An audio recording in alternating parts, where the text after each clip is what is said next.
পদ্মজা ইলমা বেহেরোস। আসসালামু আলাইকুম। আমি মরিয়ম আপনাদেরকে পদ্মজা উপন্যাস পর্ব ৫৫ পাঠ করে শোনাবো। অন্য সময় হলে হয়তো মৃদুল পাল্টা জবাব দিত, কিন্তু এখন ইচ্ছে হচ্ছে না, মোটেও ইচ্ছে হচ্ছে না। পুনা কিছু না বলে আগল ঘরে ঢুকে গেল। মৃদুল দ্রুত পায়ে ২ পা এগিয়ে আসে, আবার পিছিয়ে যায়। আজকের দিনটা অন্যরকম লাগছে। আচ্ছা, দিনটা অন্যরকম নাকি অনুভূতি অন্যরকম? নিজের ধতস্থ করার আগেই খলিল পদ্মজাকে টেনে ঘরে বের করে দ্রুত দরজায় তালা লাগিয়ে দিলেন। পদ্মজা গালে হাত রেখে স্তব্ধ হয়ে দাঁড়িয়ে আছে। ২ চোখ বেয়ে জল গড়িয়ে পড়ছে। চোখের জল বিসর্জন দিতে হচ্ছে আঘাতের যন্ত্রণায়, নাকি কারো হাতে থাপ্পড় খাওয়ার অপমানে? কে জানে। খলিল কপাল কুঁচড়ে আরও কী যেন বলে চলে গেলেন। পদ্মজা ঠায় সেখানেই দাঁড়িয়ে আছে। সে আকস্মিক ঘটনাটি হজম করতে পারছে না। দিশা হারিয়ে ফেলেছে। ঘরের ভেতর থেকে আওয়াজ পেয়ে বিদ ফিরল পদ্মজা। বন্ধ দরজার দিকে একবার তাকালো। এক মুহূর্তে পরিস্থিতি কিভাবে সামলানো উচিত তার মাথায় আসছে না। একটু দূরে চোখ পড়তেই দেখতে পেল লতিফাকে। পদ্মজা তাকাতেই দেখে লতিফা আড়ালে হয়ে যায়। পদ্মজা সেই জায়গাতেই দাঁড়িয়ে থাকে। তার মধ্যে কোনো প্রতিক্রিয়া নেই। আকাশ মেঘাচ্ছন্ন। এই তীব্র শীতে আবার বৃষ্টি হবে নাকি? ভাবতে ভাবতে গুড়ি গুড়ি বৃষ্টি নামে। পদ্মজা গা কেঁপে উঠল ঠান্ডায় তীব্রতায়। সাই সাই বাতাস বইছে। সুপারি গাছগুলো এভাবে একবার ডানে দুলছে তো আরেকবার বায়ে। আগল ঘরের পেছনে বারান্দার গায়ে কাঁথা মুড়িয়ে জুবুথুবু হয়ে বসে আছে মগ্গা। পদ্মজা শাড়ির আঁচল ভালো করে টেনে ধরে শীত থেকে বাঁচতে। আবহাওয়া অবস্থা ভালো না, তার মধ্যে বৃষ্টি আর বাতাস।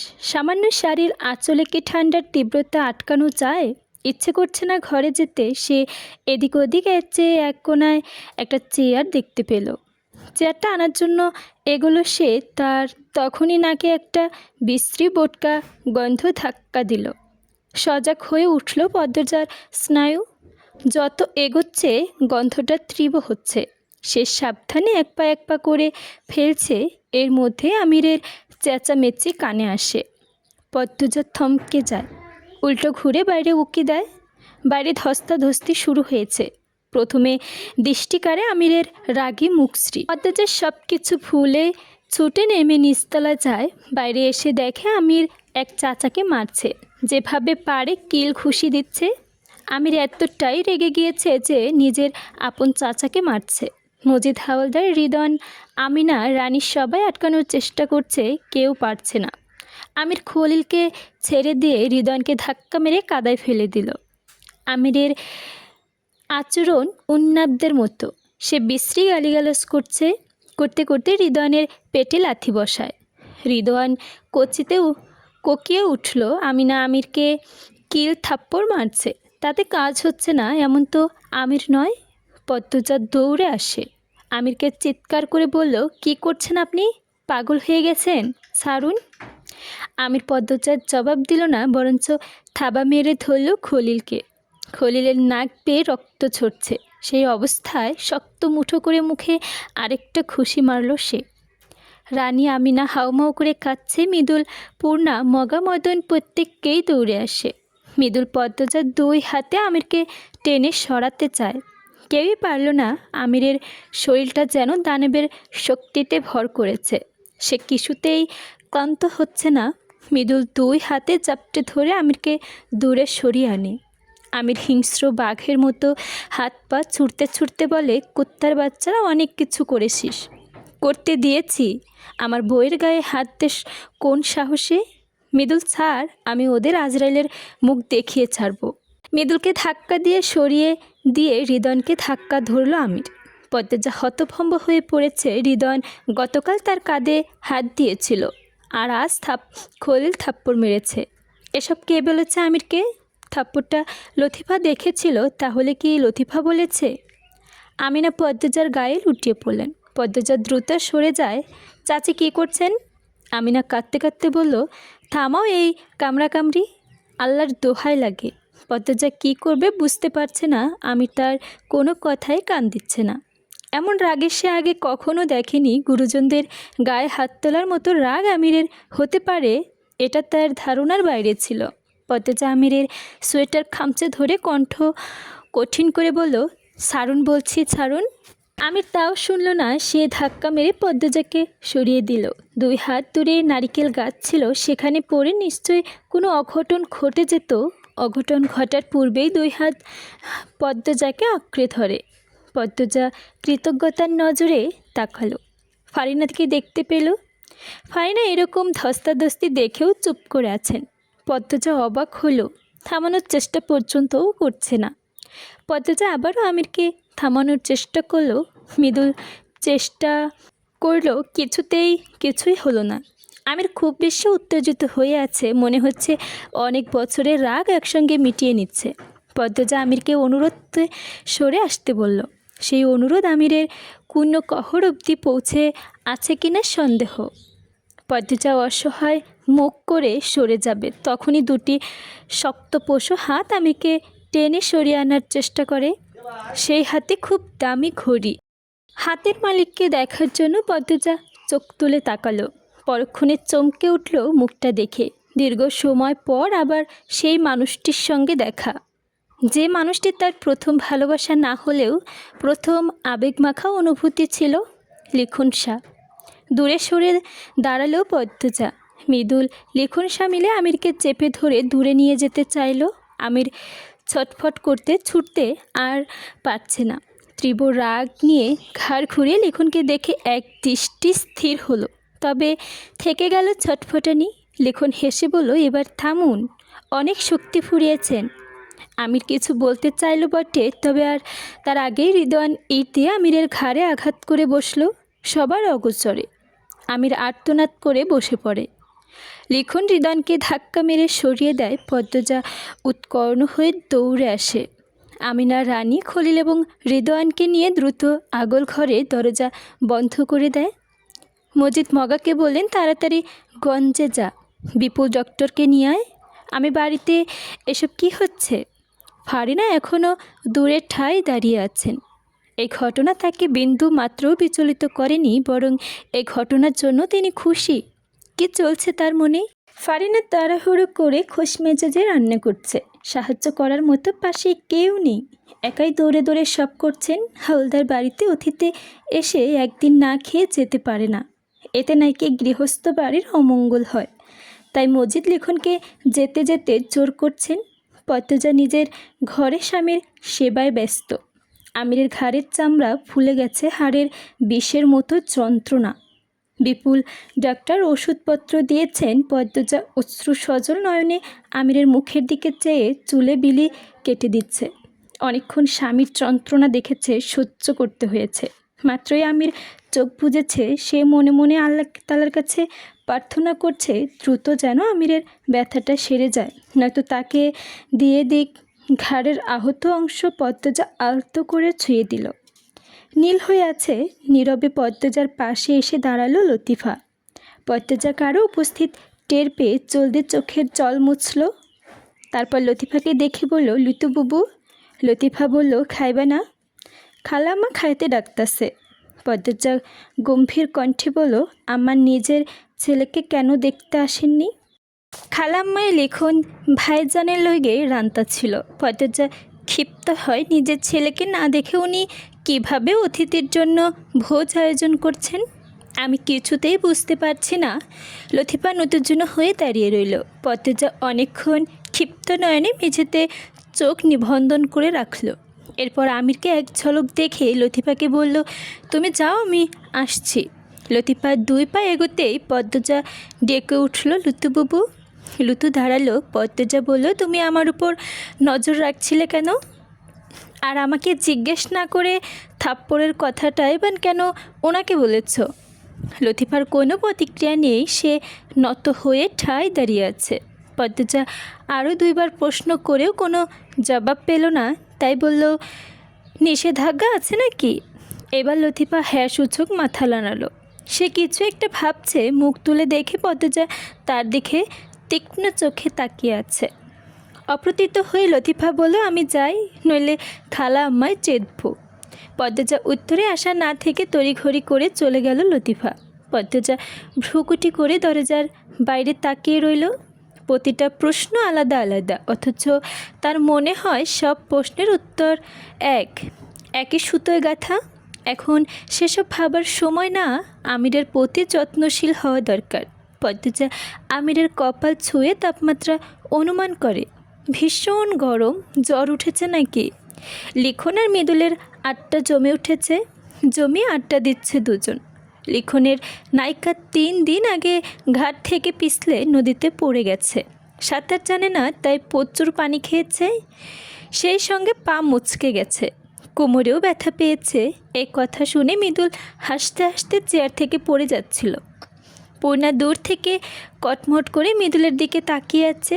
কত অসভ্য এই লোক, মানুষের আঘাতের কথা শুনে হাসে। তার গা চলে যাচ্ছে মৃদুলের হাহা করে হাসা দেখে। লিখন আরও জানালো, সে এবং তার দল গত 3 দিন নায়িকা ছাড়া দৃশ্যগুলো শুটিং করেছে। বাকি যা দৃশ্য আছে সব কিছু নায়িকার উপস্থিতি থাকতে হবে, তাই আপাতত শুটিং স্থগিত। আশা করা যাচ্ছে 3-4 দিনের মধ্যে নায়িকা সুস্থ হয়ে যাবে। পূর্ণাকে দূরে বসে থাকতে দেখে লিখন ডাকল। খুশিতে গদগদ হয়ে দৌড়ে এলো পূর্ণা। 2 ঘন্টা 2 আগে একটু কথা হয়েছিল, আর হয়নি। লিখন প্রশ্ন করলো, ভেতরের অবস্থা কেমন? আমির হাওলাদার আগের চেয়ে কিছুটা ভালো অনুভব করছেন? ঘুমাচ্ছেন দেখে এলাম, আপা আছে পাশে। তোমার আপা পাশে থাকলে তার কি লাগে? লিখনের কণ্ঠটা করুণ শোনায়। পূর্ণা প্রসঙ্গ পাল্টে বলল, ভাইয়া আপনি কিন্তু আমাদের বাড়িতে যাবেন। তখন বললাম, কিছুই বললেন না। যাব। প্রান্ত অনেক খুশি হবে। প্রান্ত যেন কে? আমার ভাই, ও যে খুন। মনে পড়ছে, কি যেন নাম ছিল, মুন্না বা মান্না, এরকম কিছু একটা নাম, তাই না? জি ভাইয়া। সবাই কত বড় হয়ে গেছে, পড়াশোনার করনি কেন? পূর্ণা বা হাত চুলকাতে চুলকাতে বলল, মেট্রিক ফেল করায় আর পড়াতে ইচ্ছে করেনি। মৃদুল ভূত দেখার মতো চমকে উঠে বলল, তুমি মেট্রিক ফেল? পূর্ণা আশ্চর্য হয়ে জানতে চাইল, কেন? আরও কেউ আছে এখানে? মৃদুল মুচকি হেসে চুল ঠিক করতে করতে চমক হয়ে বলল, আমিও মেট্রিক ফেল। মৃদুলের কথা শুনে লিখন সশব্দে হেসে উঠল। পূর্ণা সরু চোখে তাকিয়ে আছে মৃদুলের দিকে। মজা করলো নাকি সত্য বলল? লিখন ঠোঁটে হাসি ধরে রেখে বলল, মৃদুল মজা করছো নাকি সত্যি? মৃদুল গুরুতর ভঙ্গিতে বলল, মিথ্যা কইতে জামু কেন? এতে আমার লাভটা কি? মৃদুলের ভঙ্গি দেখে লিখন চারপাশ কাঁপিয়ে হাসল। সঙ্গে তাল মিলালো পূর্ণা ও মৃদুল। লিখন আগের চেয়ে সুন্দর হয়েছে, দেখতে কত ভালো দেখাচ্ছে, কি অপূর্ব মুখ, বালিষ্ঠ শরীর। পূর্ণা কেন জানি আজও মনে হচ্ছে লিখনের পাশেই পদ্মজাকে বেশি মানায়। পরক্ষণে পূর্ণা নিজেকে শাসালো, চুপ থাক পূর্ণা, আমির ভাইয়ার মতো ভালো মানুষ দুটি নেই। আপার জন্য আমির ভাইয়াই সেরা। তবুও মন বোঝে না, হয়তো সৌন্দর্যের মিলটার জন্যই লিখন পদ্মজা দুটি নাম তার ভাবনা একসঙ্গে জোড়া লেগে যায়। অথচ বিবেক দিয়ে ভাবলে মনে হয় আমিরের জায়গাটা কেউ নিতে পারবে না, কেউই না। সে অন্যান্য তার মতো ভালোবাসা কেউ পারবে না, লিখনও না। হাসি খুশি মুহূর্ত উবে যায় খলিলের কর্কশ কণ্ঠে। বেহায়া বেলাজ্জা ছেড়িয়ে পরপুরুষের সামনে কেমন দাঁত মেলায়া হাসতাছে। ঘরে বাপ মা না থাকলে এমনই হয়। এই সারি ঘরে যাও। লিখন মৃদুলের সামনে এভাবে কটু কথা শুনে পূর্ণার বুক ফেটে কান্না আসে। সে এক পলক তাদের দেখে আগল ঘরের ভেতরে চলে যায়। এদিকে লিখন মৃদুল হতভম্ব। খলিলের মাথায় হাতের ব্যান্ডেজ, নাকে নিচে চামড়া উঠে গেছে, মাংস দেখা যাচ্ছে, তবুও তেজ কমেনি। তিনি পূর্ণাকে উদ্দেশ্য করে বললেন, মাডা ময়রা যাওয়ার পর এই সেরি দস্যি হয়ে গেছে। এত বড় সেরি বুড়া হইতাছে, বড় বোনের বিয়ে দেয় না, কোনো কাম ঘটায় আল্লাহ জানে। তা লিখন দুপুরের খাবার খাইছো? লিখনের ইচ্ছা হচ্ছে না এই কুৎসিত ভাবনার লোকটির জবাব দিতে। যেহেতু এই বাড়ির অতিথি, তাই মনের কথা শুনতে পারল না, বলল, জি না। খলিলের উপেক্ষা করে আগল ঘরে চলে গেল মৃদুল। পূর্ণা আগল ঘরের পেছনে বারান্দায় এসে দাঁড়ালো। মৃদুল তার পেছনে কোমল স্বরে বলল, খালুর কথায় কষ্ট পাইছো?